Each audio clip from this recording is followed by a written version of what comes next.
তারেক রহমান আনোয়ার ইব্রাহিম বৈঠক শ্রমবাজার উন্মুক্ত ও অবৈধ প্রবাসীদের বৈধ করার আহ্বান প্রধানমন্ত্রীর। মানব সম্পদ বিনিময়ে স্বচ্ছতা চায় মালয়েশিয়া। কর ছাড়ের পরও কমছে না স্মার্টফোনের দাম। চিপসেটের মূল্য বৃদ্ধির অজুহাতে মডেল ভেদে বেড়েছে ৩ থেকে ১৫,০০০ টাকা। সিম কর প্রত্যাহারে ভর্তুকির চাপ কমেছে মোবাইল অপারেটরদের। লক্ষ্যমাত্রা অর্জন না হলেও চলতি অর্থ বছরে রাজস্ব আদায়ের রেকর্ড। ২০ জুন পর্যন্ত আদায় ৩,৮৯,৯৫৩ কোটি টাকা। গেল অর্থ বছরের তুলনায় ১৯,১১০ কোটি টাকা বেশি। বৈশ্বিক সংকট আর আমদানি নির্ভরতায় নাজুক দেশের বিদ্যুৎ জ্বালানি খাত। আর্থিক চাপ কমাতে ক্যাপাসিটি চার্জ নিয়ন্ত্রণের কৌশল খোঁজার পরামর্শ বিশ্লেষকদের। এবং নদী ভাঙন, বন্যা আর খরার অভিশাপে পিছিয়ে রংপুর অঞ্চল। আর্থসামাজিক চিত্র বদলে দিতে পারে তিস্তা মহাপরিকল্পনা। কৃষি, শিল্প, যোগাযোগে আসতে পারে বৈপ্লবিক পরিবর্তন।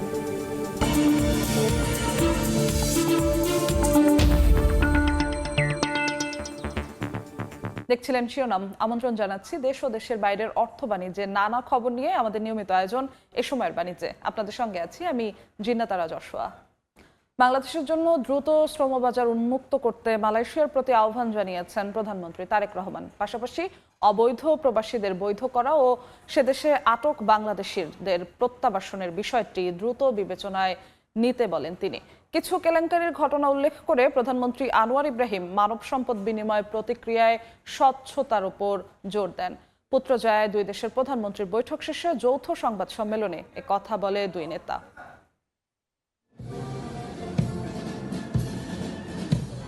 সরকার গঠনের পর প্রথম বিদেশ সফরে মালয়েশিয়ায় বাংলাদেশের প্রধানমন্ত্রী। সোমবার স্থানীয় সময় সকাল ৯টার দিকে দেশটির প্রধানমন্ত্রীর কার্যালয়ে লাল গালিচা সংবর্ধনায় বরণ করা হয় তারেক রহমানকে। দেয়া হয় guard of honour.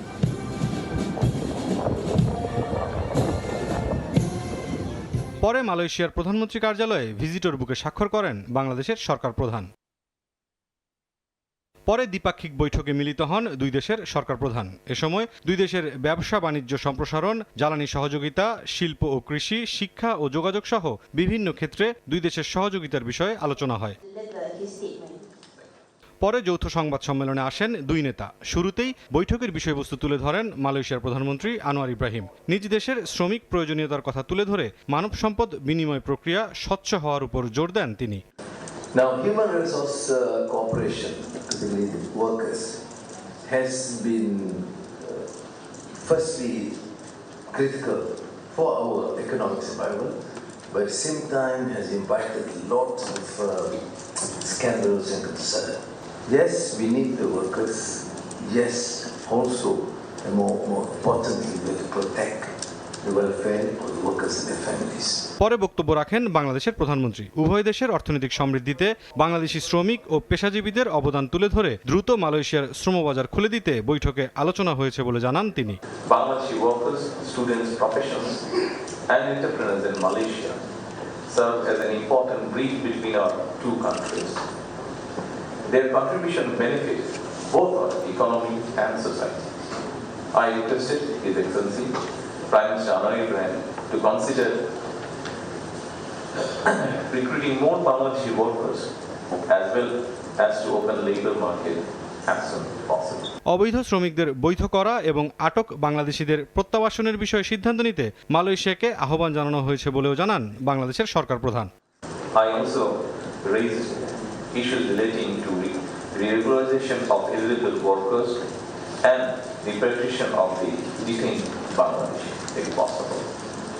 We agree that recruitment should be transparent, fair and equitable, reducing intermediaries and low cost for workers. সরকারের ব্যবসা বান্ধব পরিবেশ তৈরির প্রতিশ্রুতি জানিয়ে মালয়েশীয় ব্যবসায়ীদের বাংলাদেশে বিনিয়োগে আহ্বান জানান প্রধানমন্ত্রী তারেক রহমান। মুরসালিন হক জুনায়েদ, সময় সংবাদ। বাজেটে কর ছাড় দিলেও দেশের বাজারে কমছে না স্মার্টফোনের দাম। বিশ্ববাজারে চিপসেটের দাম বৃদ্ধির অজুহাতে উল্টো মডেল ভেদে ৩ থেকে ১৫,০০০ টাকা পর্যন্ত দাম বাড়িয়েছে উৎপাদকরা। সিম কর প্রত্যাহারে ভর্তুকির চাপ কমেছে মোবাইল অপারেটরদের। তবে তা ডাটা প্যাকেজের দাম কমানোর জন্য যথেষ্ট নয় বলে মনে করেন তারা। শুভ খানের রিপোর্ট। যোগাযোগ, কেনাকাটা থেকে তথ্য বিনোদন, মোবাইল ফোন ছাড়া যেন অপূর্ণ যাপিত জীবন। 11.5 কোটির বেশি গ্রাহককে টানতে লোভনীয় ডাটা প্যাকেজ অফার করছে 4 অপারেটর, যদিও দাম নিয়ে আছে নানা অভিযোগ। 30 দিনের ইন্টারনেটটা আমি কিনতাম, তখন কিনতাম 350 টাকা। কিছুদিনের মধ্যে আমি দেখলাম দাম বেড়ে ওটা 399 টাকা হয়ে গেছে। এটার প্রাইস একটু কমানো যায়, আমাদের ইয়াং জেনারেশনের জন্য অনেকটা সুবিধা হবে। এই অবস্থায় গ্রাহককে স্বস্তি দিতে নতুন বাজেটে টেলিকম খাতে করের চাপ কমিয়েছে সরকার। তুলে নেওয়া হয়েছে 300 টাকা সিম কর। নতুন সিদ্ধান্তে সরকার 1200 কোটি টাকা রাজস্ব হারালেও মোবাইল অপারেটরদের ওপর কমিয়েছে ভর্তুকির চাপ। অনেক দিন হয়তো টেলিকম সেক্টরের জন্য এরকম বাজেট দেখিনি। এখান থেকে যে সুবিধার বাবদ আমরা তো এই মার্কেটে ইনভেস্ট করি। বেসরকারি অপারেটররা বলছে রাজস্ব ভাগাভাগি ও লাইসেন্স ফি বাবদ বছরে 4100 কোটি টাকা রাজস্ব দিতে হয়। উৎসে কর বাবদ 800 কোটি টাকা এনবিআর, বাকি অর্থ পায় বিটিআরসি। তবে নতুন সিদ্ধান্তে পুরো অর্থ পাবে শুধু বিটিআরসি। এতে অপারেটরদের আর্থিক সুবিধা নেই। 1 টাকারও বেনিফিট আমাদের এখানে নেই। সব জায়গায় ট্যাক্স কমানো হয়েছে বা অ্যাডজাস্ট করা হয়েছে বা ব্যালেন্স করা হয়েছে, সেখানে কিন্তু সরাসরি কোনো প্রোডাক্ট, সেটা ইন্টারনেট হোক, ভয়েস হোক, এটার সাথে কোনো সম্পর্কিত না। আমাদের যে 39% কনজিউমার ট্যাক্স ছিল, সেটা কিন্তু এখনো 39%ই আছে। স্মার্টফোনের দাম কমাতে 22টি কাঁচামাল আমদানিতে অগ্রিম কর 12 থেকে নেমেছে 10%। এ খাতে ভ্যাট অব্যাহতির মেয়াদ বেড়েছে 2030 সাল পর্যন্ত। তারপরও বাজার হারছে উল্টো পথে। 30,000 টাকা পর্যন্ত প্রতিটি স্মার্টফোনে 3 থেকে 4,000 টাকা, আর লাখ টাকার ফোনে দাম বেড়েছে 15,000 টাকা পর্যন্ত।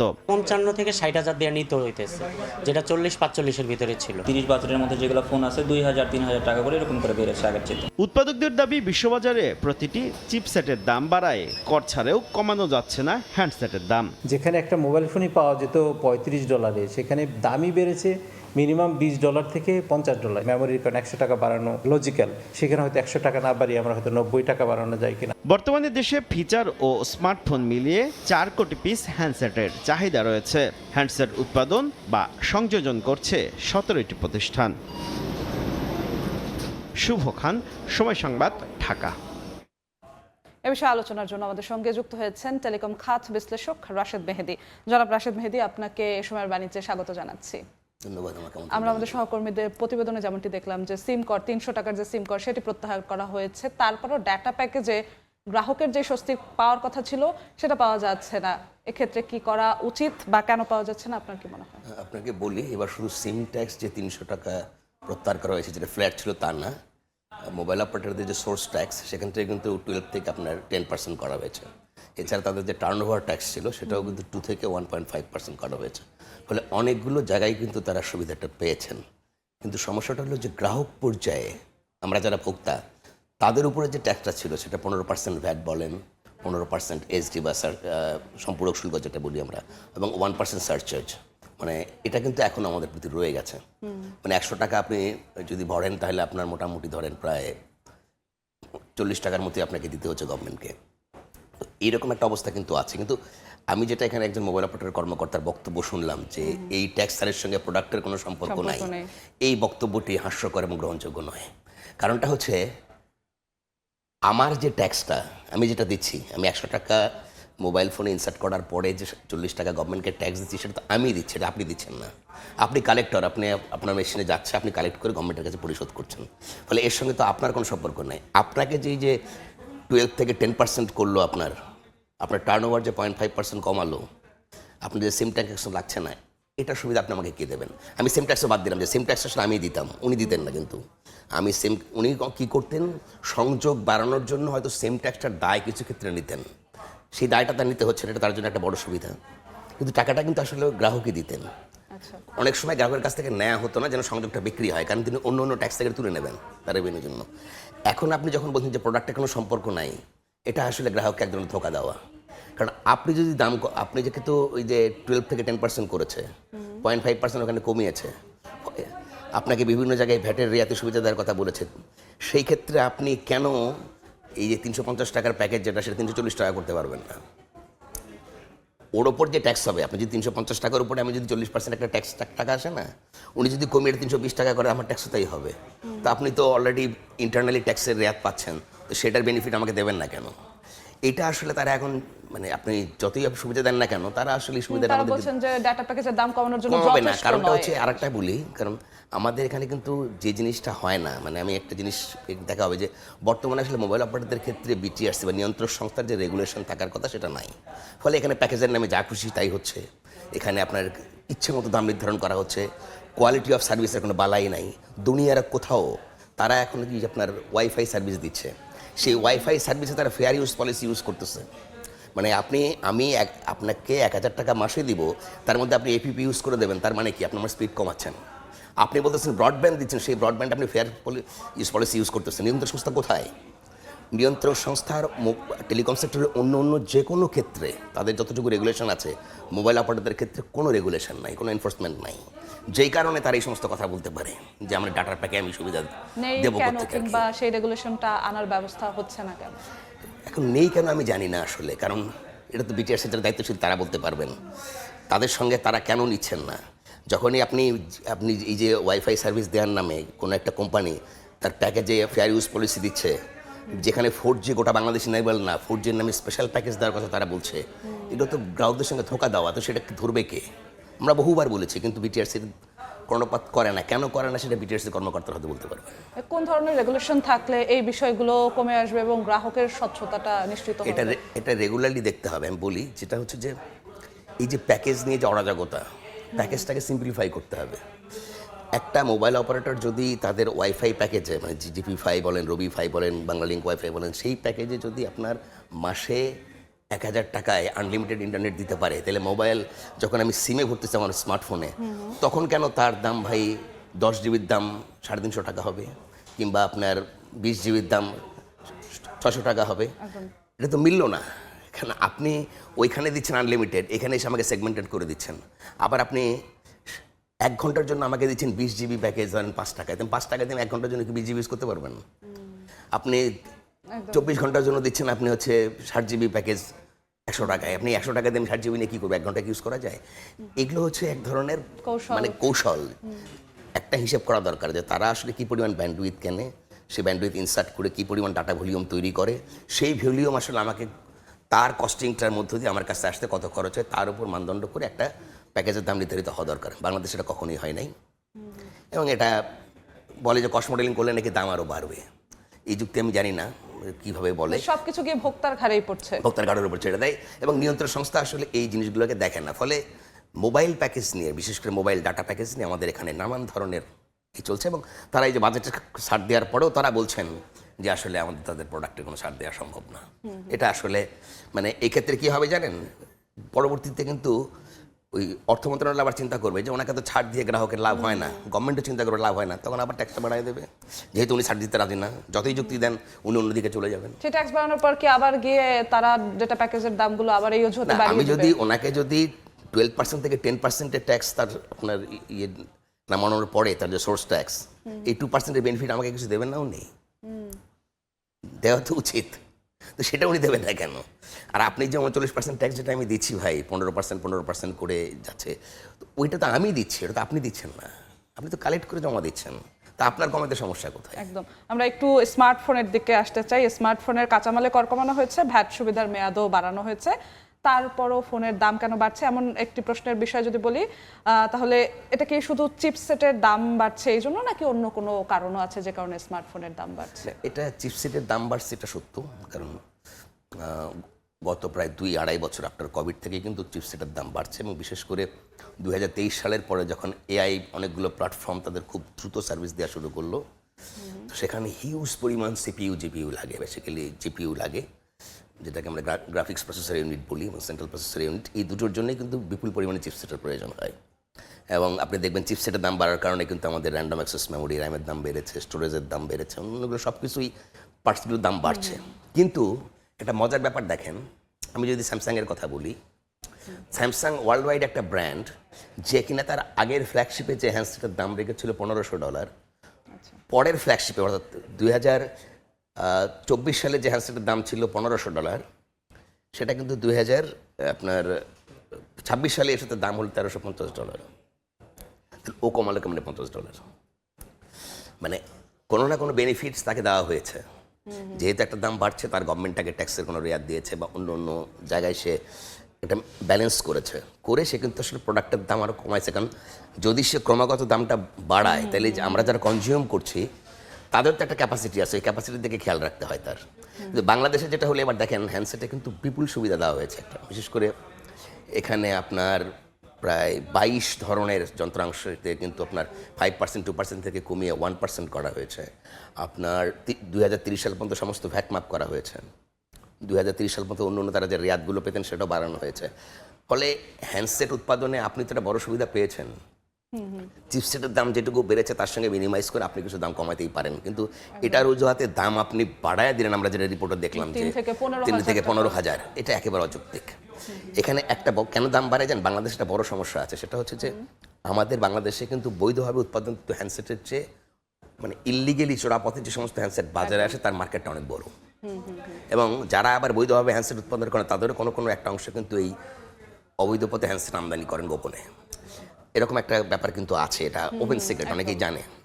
আমার ধারণা নিয়ন্ত্রণ সংস্থা অনেকেও জানেন। এবং যেই কারণে আসলে বৈধভাবে যেন দামটা যদি কমানো হয় তাহলে গ্রে মার্কেটটা বন্ধ হয়ে যায় বা এটার উপর চাপ। এই অবৈধ মার্কেটকে জিয়ে রাখার জন্যই আসলে বৈধ মার্কেটে যেন দাম না কমে, এই জন্য বিভিন্ন অজুহাত সৃষ্টি করা হয়।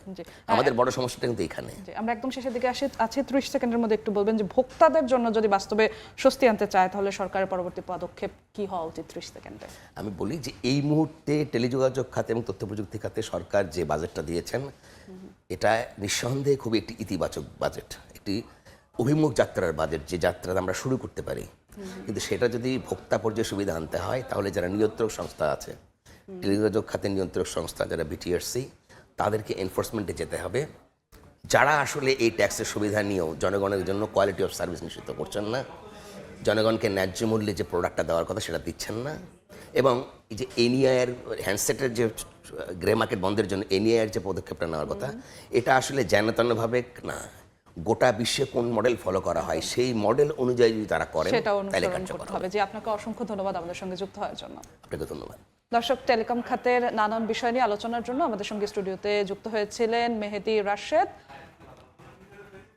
চলতি অর্থ বছরের 11 মাসে 3,60,642 কোটি টাকা রাজস্ব আদায় করেছে জাতীয় রাজস্ব বোর্ড, যা 2024-25 অর্থ বছরের একই সময়ের তুলনায় 32,856 কোটি টাকা বেশি। এক সংবাদ বিজ্ঞপ্তিতে তথ্য জানিয়েছে এনবিআর। রাজস্ব আদায় উল্লেখযোগ্য হারে বাড়লেও সংশোধিত লক্ষ্যমাত্রা অর্জন করতে পারেনি সংস্থাটি। বিজ্ঞপ্তিতে বলা হয়েছে, চলতি অর্থ বছরে এনবিআর এর মোট রাজস্ব আদায়ের সংশোধিত লক্ষ্যমাত্রা ধরা হয়েছে 5,03,000 কোটি টাকা। অর্থ বছরের প্রথম 11 মাসে আদায়ের লক্ষ্যমাত্রা ধরা হয় 4,42,084 কোটি টাকা। এ হিসেবে লক্ষ্যমাত্রার তুলনায় আদায় কম হয়েছে 18.42%।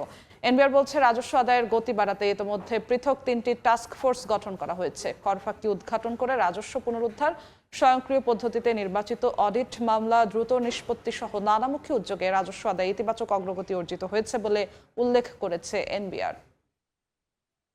সংকটের তীব্রতা আর আমদানি নির্ভরতায় নাজুক দেশের বিদ্যুৎ জ্বালানি পরিস্থিতি। এমন অবস্থায় কি হতো ব্যবস্থাপনা?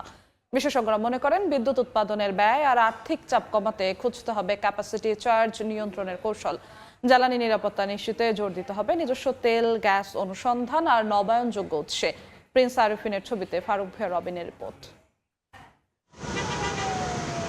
বিদ্যুতের লোডশেডিং, গ্যাসের সংকট, জ্বালানি তেলে উচ্চ মূল্য, এমন বাস্তবতার মধ্যেই ঘুরপাক খেতে হচ্ছে গ্রাহকদের। আর এই সংকট তীব্র করেছে বিদ্যুৎ ও জ্বালানি খাতের নানা ভুলনীতি। ধরা যাক ক্যাপাসিটি চার্জের কথাই। বিদ্যুৎ কেন্দ্রগুলোকে বসিয়ে বসিয়ে বিপুল অঙ্কের অর্থ পরিশোধ করায় প্রতি বছরই বাড়ছে আর্থিক চাপ। একদিকে বিদ্যুৎ উৎপাদনে সরবরাহ করা যাচ্ছে না পর্যাপ্ত জ্বালানি, অন্যদিকে প্রয়োজনের অতিরিক্ত বিদ্যুৎ কেন্দ্র থাকায় বাড়ছে বিদ্যুতের গড় উৎপাদন ব্যয়, যার বোঝা চাপছে সাধারণ মানুষের কাঁধে। এই অবস্থায় ক্যাপাসিটি চার্জের বোঝা সহ বিদ্যুতের উৎপাদন ব্যয় কমাতে কৌশলী হওয়ার পরামর্শ বিশেষজ্ঞদের। তাদের মতে, ক্যাপাসিটি চার্জ নিয়ে বিদ্যুৎ উৎপাদনকারী প্রতিষ্ঠানগুলোর সঙ্গে যেমন বসতে পারে সরকার, তেমনি বেশি ব্যয়ের তেলভিত্তিক কেন্দ্র থেকে ধীরে ধীরে সরে আসার পথ খুঁজতে হবে। প্রথমেই হচ্ছে ক্যাপাসিটি চার্জ কমানো যায় কি যায় না, যেখানে আমাদেরকে এই বসিয়ে বসে ক্যাপাসিটি চার্জ দিতে হচ্ছে, সেখানে যদি কোনো রকমের তাদের সাথে নেগোসিয়েশন করে আমরা যদি কিছুটা কমাতে পারি, এটা হবে আমার প্রথম। তেল থেকে বিদ্যুৎ উৎপাদন করার দরকার নেই, ফেজ আউট হয়ে যেতে হবে। লুণ্ঠনমূলক ব্যয়মুক্ত করে জ্বালানি খাতকে রোগমুক্ত করতে হবে। এই খাতকে বাণিজ্যিক খাত থেকে সেবা খাতে নিয়ে আসতে হবে এবং সরকারের সেবা মুনাফা মুক্ত হতে হবে। অন্যদিকে আমদানি নির্ভরতার কারণে সৃষ্ট নানা অনিশ্চয়তা বিদ্যুৎ জ্বালানি খাতের আরেক মাথা ব্যথা। সে কারণে নিজস্ব জ্বালানি অনুসন্ধানে নিতে হবে জোরালো কার্যক্রম, পাশাপাশি নবায়নযোগ্য উৎস থেকে বিদ্যুৎ উৎপাদনের লক্ষ্য পূরণে গুরুত্ব দেওয়ার পরামর্শ দিচ্ছেন বিশেষজ্ঞরা। একটা ভালো স্টাডি করে, ম্যানেজমেন্ট স্টাডি করে তারপরে কোথায় কোথায় কূপ খনন করে উৎপাদন বৃদ্ধি করা যায় সেই কাজটা করা দরকার। তারপরে যতখানি সম্ভব রিনিউয়েবলকে আনা, হ্যাঁ, সেটা গ্রিডের মাধ্যমেই হোক বা অফ গ্রিডে হোক। বেসরকারি খাত, ব্যাংকিং খাত, ইপিসি পার্টনার্স এবং যারা কিনা বড় ফাইন্যান্স করেন তারা যদি যৌথভাবে এগিয়ে যান তাহলে আগামী দিনগুলোতে বাংলাদেশে নীরবে রিনিউয়েবল এনার্জি এগিয়ে যাবে। এই জায়গাগুলো করলে সরকার এই মুহূর্তে জ্বালানির ক্ষেত্রে যে বড় একটি চ্যালেঞ্জ মোকাবেলা করছেন সেটি খুব ভালোভাবেই সরকার হ্যান্ডেল করতে পারতেন। সুশাসনের অভাবও বিদ্যুৎ জ্বালানি খাতের গ্রাহক স্বার্থ রক্ষায় বড় অন্তরায়। তাই দাবি উঠছে দুর্নীতি অনিয়মে জড়িতদের শাস্তির আওতায় আনার। এই সেক্টরে যে দুর্নীতি হয়েছে, যে অপরাধ হয়েছে, তা বিশেষ ট্রাইব্যুনালে বিচারের ব্যবস্থা করতে হবে যদি এ খাতে সুশাসন এবং জ্বালানির সুবিচার নিশ্চিত করতে হয়। বিশেষজ্ঞরা মনে করেন বিদ্যুৎ জ্বালানি খাতের স্বচ্ছতা, জবাবদিহিতা নিশ্চিত, অপচয়, দুর্নীতি রোধ করতে পারলে দাম ও সরবরাহ দুই ক্ষেত্রেই স্বস্তিতে থাকবেন গ্রাহকরা। ফারুক ভিয়া, রবিন, সময় সংবাদ, ঢাকা। জানাবো ঢাকার পুঁজিবাজারের খবর। সবশেষ খবর জানাতে সরাসরি চলে যাচ্ছি ঢাকা স্টক এক্সচেঞ্জ ডিএসই এর ওয়েবসাইটে। দর্শক, আজ সপ্তাহের প্রথম কার্যদিবস।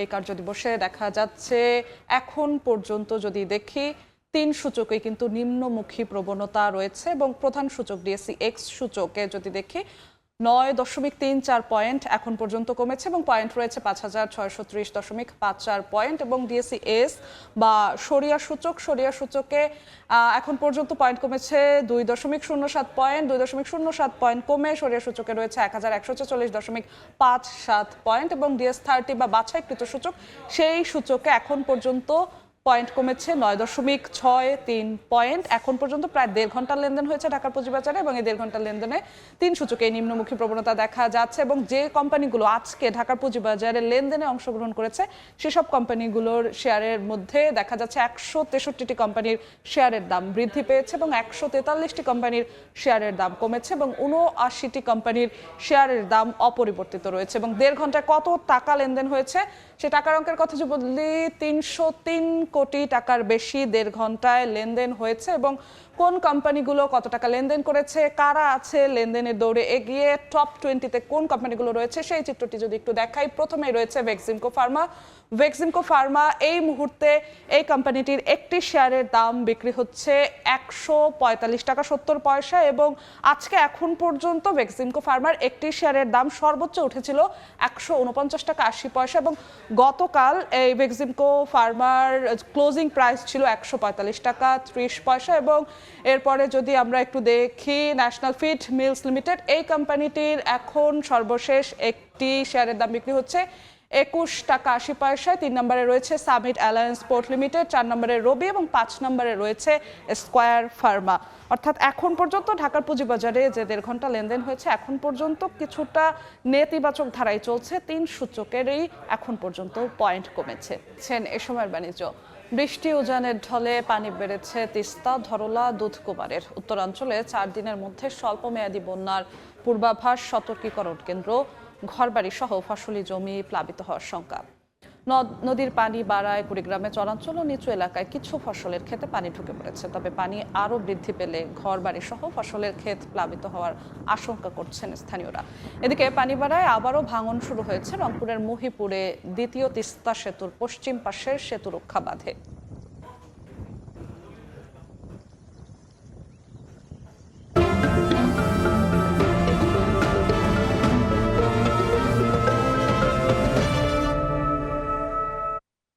শত বছরের উন্নয়ন বঞ্চনা, নদী ভাঙন, বন্যা আর খরার অভিশাপে পিছিয়ে পড়েছে রংপুর অঞ্চল। বিশেষজ্ঞরা বলছেন শুধু একটি প্রকল্পই বদলে দিতে পারে পুরো অঞ্চলের আর্থ সামাজিক চিত্র। বহুল আলোচিত তিস্তা মহাপরিকল্পনা বাস্তবায়িত হলে নদী সুরক্ষা থেকে শুরু করে কৃষি, শিল্প, যোগাযোগ, কর্মসংস্থান ও পরিবেশ সব ক্ষেত্রে আসতে পারে বৈপ্লবিক পরিবর্তন। তিস্তা নিয়ে নাজমুল ইসলাম নিশাদের 2 পর্বের প্রতিবেদনের আজ প্রথম পর্ব। ক্যামেরায় ছিলেন শাকিল মাহমুদ। বর্ষায় ভয়ালরূপ উত্তরের প্রাণরেখা তিস্তার ভাঙনে বিলীন হচ্ছে ঘরবাড়ি, ফসলি জমি, শিক্ষা প্রতিষ্ঠান। আবার শুষ্ক মৌসুমে পানির অভাবে জেগে ওঠে বিস্তীর্ণ চর, যার খেসারত দিতে হচ্ছে অববাহিকার কোটি মানুষকে। এভাবেই বছরের পর বছর বহুমাত্রিক সংকট বয়ে বেড়াচ্ছে তিস্তা, যার সরাসরি প্রভাব পড়ছে তিস্তা অববাহিকার কোটি মানুষের জীবনে।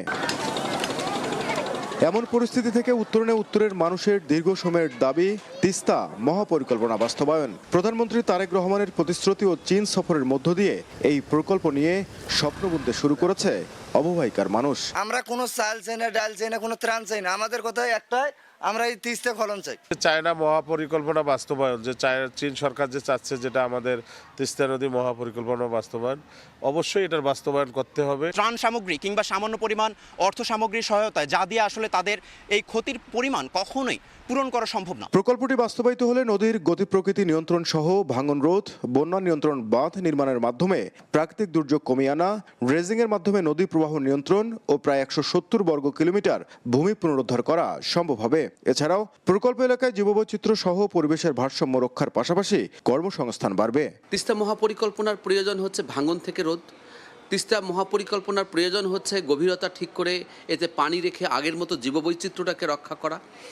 আমাদের এখানকার জীববৈচিত্র্য, এখানকার কৃষি, এখানকার অর্থনীতি, এখানকার জলবায়ুর অভিঘাত সব কিছুই যদি আমরা বিবেচনা করি, তাহলে বাংলাদেশে সবার আগে তিস্তা মহাপরিকল্পনার কাজটাই শুরু করা উচিত।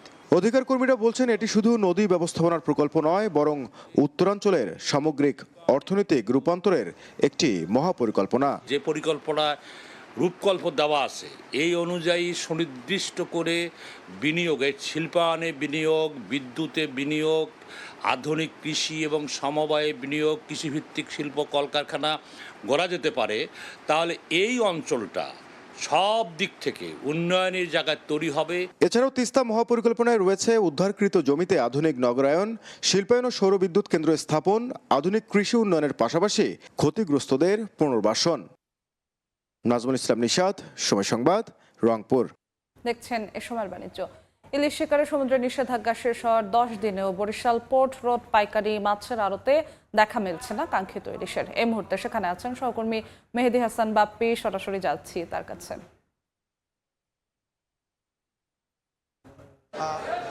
ভরা মৌসুম, অথচ বরিশালের যে মোকামটিতে আমরা রয়েছি সবচেয়ে বড় বিভাগের পোর্ট রোড মৎস্য পাইকারি বাজার এটি। এই মুহূর্তে এই বাজারটিতে ইলিশে পরিপূর্ণ থাকার কথা ছিল এবং চিরচেনা যে ব্যস্ততা আমরা গত বছরও ছিল এখানটিতে, সেই ব্যস্ততা কিন্তু এই মুহূর্তে আমরা দেখতে পাচ্ছি না। এবং এখানটিতে যে ভিড় থাকতো মানুষের, যে ক্রেতা এবং বিক্রেতাদের হাঁক ডাকে সরগরম থাকতো পুরো এই এলাকাটি, কিন্তু সেই ইলিশের যে সরবরাহ সেটি কমে এসেছে অর্ধেকে। আমরা এখানে কথা বলেছিলাম মৎস্য ব্যবসায়ীদের সাথে, তারা যেমনটা বলছেন গত বছর প্রতিদিন এখানে 100 থেকে 120 মণ ইলিশ মাছ তারা গড়ে বিক্রি করতেন, কিন্তু সেই ইলিশ তারা আজ কমে গড়ে 20 থেকে 25 মণে ঠেকেছে। এবং এই একই চিত্র কিন্তু বরিশাল বিভাগের যে অন্যান্য বাজারগুলো রয়েছে, আমরা সেখানে কথা বলেছিলাম, সেখানে ঠিক একই চিত্র দেখেছি। তবে ইলিশ মাছের আধিক্য সরবরাহ কম থাকায় আমরা কিন্তু দেশীয় নদী এবং নদীর মাছগুলো বিশেষ করে দেখতে পাচ্ছি যে এই মুহূর্তে চিংড়ি, তাছাড়া রামসোস মাছ নামে বরিশালে আঞ্চলিক ভাষায় বলে যেটিকে রামসোস মাছ, সেটি আমরা দেখতে পাচ্ছি। আমরা এছাড়া বিভিন্ন ধরনের যে বাজারে যে এই মাছগুলো রয়েছে সেগুলো আমরা দেখতে পাচ্ছি। এবং আমরা এখানকার ব্যবসায়ীদের সাথে কথা বলছিলাম, তাদের যে অভিযোগ যে নিষেধাজ্ঞা চলাকালীন সময়ে বাজারে নদীতে বিশেষ করে ঝাটকা মাছটি শিকার করার ফলে এই সংকটের সৃষ্টি হয়েছে। তো বরিশাল পোর্ট রোড মৎস্য অবতরণ কেন্দ্র থেকে আমার কাছে এই ছিল সর্বশেষ। দেখছেন এ সময়ের বাণিজ্য। এবার মুক্তবাজারের খবর।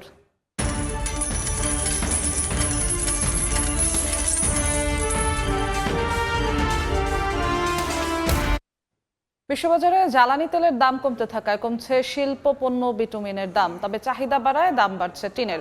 অপরিবর্তিত রয়েছে আরেক মূল্যবান শিল্প পণ্য কোবাল্টের বাজার। আন্তর্জাতিক বাজার বিশ্লেষণকারী মার্কিন প্রতিষ্ঠান দ্য ট্রেডিং ইকোনমিক্সের তথ্য, এক সপ্তাহে এই পণ্যের দাম প্রায় 4.5% কমে সোমবার সকালে প্রতি মেট্রিক টন বিক্রি হয়েছে $615। তবে বাড়ছে আরেক মূল্যবান শিল্পপণ্য টিনের দাম। এক সপ্তাহে 1.5% বেড়ে প্রতি মেট্রিক টন বিশ্ববাজারে বিক্রি হচ্ছে $53,653। এদিকে দামি শিল্পপণ্য খ্যাত কোবাল্টের দাম কয়েক সপ্তাহ ধরে রয়েছে অপরিবর্তিত। বর্তমানে $56,290 বিক্রি হচ্ছে 1 মেট্রিক কোবাল্ট। অবশ্য অ্যালুমিনিয়ামের বাজার রয়েছে নিম্নমুখী। সপ্তাহ ব্যবধানে 4% কমে প্রতি মেট্রিক এই শিল্পপণ্য বিক্রি হচ্ছে $3,400। নিম্নমুখী রয়েছে পলি ইথিলিনের দামও। সপ্তাহে 8% বেশি কমে বর্তমান বিশ্ববাজারে প্রতি মেট্রিক টন অ্যালুমিনিয়াম বিক্রি হচ্ছে $1,094। ঈশিতা আক্তার, সময় সংবাদ। এ পর্যায়ে শীর্ষ সংবাদগুলো জানিয়ে দিচ্ছি আরেকবার। তারেক রহমান আনোয়ার ইব্রাহিম বৈঠক, শ্রমবাজার উন্মুক্ত ও অবৈধ প্রবাসীদের বৈধ করার আহ্বান প্রধানমন্ত্রীর। মানব সম্পদ বিনিময়ে স্বচ্ছতা চায় মালয়েশিয়া। কর ছাড়ের পরও কমছে না স্মার্টফোনের দাম। চিপসেটের মূল্য বৃদ্ধির অজুহাতে মডেল ভেদে বেড়েছে 3 থেকে 15,000 টাকা। সিম কর প্রত্যাহারে ভর্তুকির চাপ কমেছে মোবাইল অপারেটরদের। এবং লক্ষ্যমাত্রা অর্জন না হলেও চলতি অর্থবছরের রাজস্ব আদায়ের রেকর্ড। 20 জুন পর্যন্ত আদায় 3,89,953 কোটি টাকা। গেল অর্থবছরের তুলনায় 19,110 কোটি টাকা বেশি।